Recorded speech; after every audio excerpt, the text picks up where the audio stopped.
मित्रों, पुण्य तो हम सभी लोग करते हैं, लेकिन क्या आपको पता है कि सबसे बड़े 5 महापुण्य कौन से हैं? अगर आप इन महापुण्यों को अपने जीवन में उतार लेते हैं तो आप भगवान के बहुत ही लाडले और प्रिय व्यक्ति बन जाते हैं। लेकिन हम इन 5 महापुण्यों के बारे में जानें उससे पहले हम आपको एक छोटी सी कहानी सुनाते हैं जो आपको महापुण्यों के बारे में बहुत ही अच्छी जानकारी देगी। आगे की जानकारी से पहले मैं आपसे एक विनम्र निवेदन करता हूं कि अगर आप वाकई में भगवान शिव जी को अपने दिल से मानते हैं तो इस वीडियो को लाइक कर दीजिएगा, चैनल को सब्सक्राइब कर लीजिएगा एवं कमेंट बॉक्स में लिखिएगा ओम नमः शिवाय। तो कहानी कुछ इस प्रकार है। धर्मानंद एक राजा था जो बड़ा ही प्रजापालक था। वह हमेशा लोगों के हित के बारे में सोचता था और कार्य करता था। वह इतना कर्मठ था कि अपना सुख दुख ऐशो आराम सब कुछ छोड़कर सारा समय लोगों के कल्याण में लगा देता था।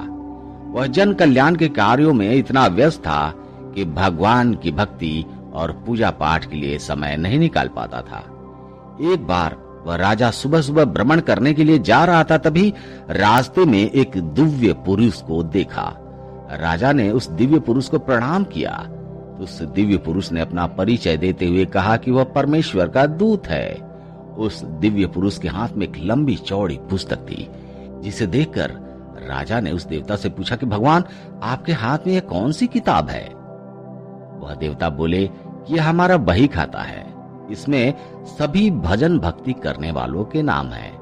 राजा को भी उस किताब में अपना नाम जानने की उत्सुकता हुई तो राजा ने कहा कि कृपया करके देखिए तो इस किताब में मेरा नाम है भी कि नहीं। दिव्य पुरुष किताब का एक एक पृष्ठ उलटने लगे, परंतु राजा का नाम कहीं भी नजर नहीं आया। राजा ने देवता को चिंतित देखकर कहा, महाराज, आप चिंतित ना हो, आपके ढूंढने में कोई कमी नहीं है। वास्तव में मेरा दुर्भाग्य है कि मैं भजन कीर्तन के लिए समय नहीं निकाल पाता और इसलिए मेरा नाम यहाँ नहीं है। उस दिन राजा के मन में आत्मग्लानि सी उत्पन्न हुई, लेकिन इसके बावजूद उन्होंने इसे नजरअंदाज कर दिया और पुनः परोपकार की भावना के लिए दूसरों की सेवा करने में लग गए। कुछ दिन बाद राजा फिर सुबह वन की तरफ टहलने के लिए निकले तो उन्हें वही देव महाराज के दर्शन हुए। इस बार भी उनके हाथ में एक पुस्तक थी। इस पुस्तक के रंग और आकार में भेद था। यह पहली वाली किताब से थोड़ी छोटी थी। राजा ने फिर उन्हें प्रणाम करते हुए पूछा, महाराज, आज कौन सा बही खाता आपने हाथ में लिया हुआ है?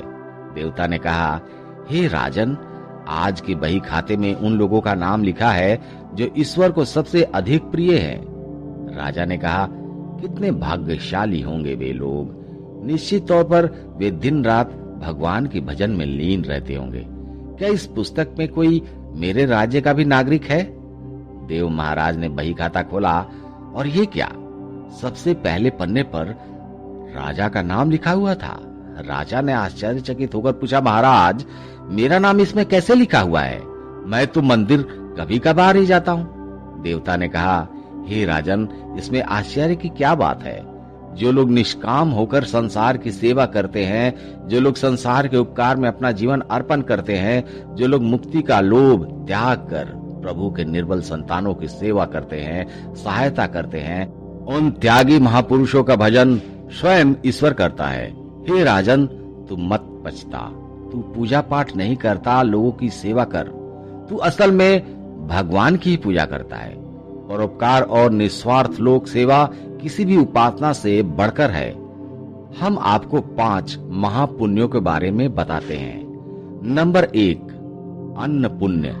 किसी भूखे को भोजन कराना, चाहे वह मनुष्य हो या जानवर, सच्चे हृदय से उनको भोजन कराना सबसे बड़ा पुण्य है। नंबर 2, शयन पुण्य। निराश्रित मनुष्य या जानवरों को आश्रय देना, यह दूसरा सबसे बड़ा महापुण्य है। नंबर 3, वचन पुण्य।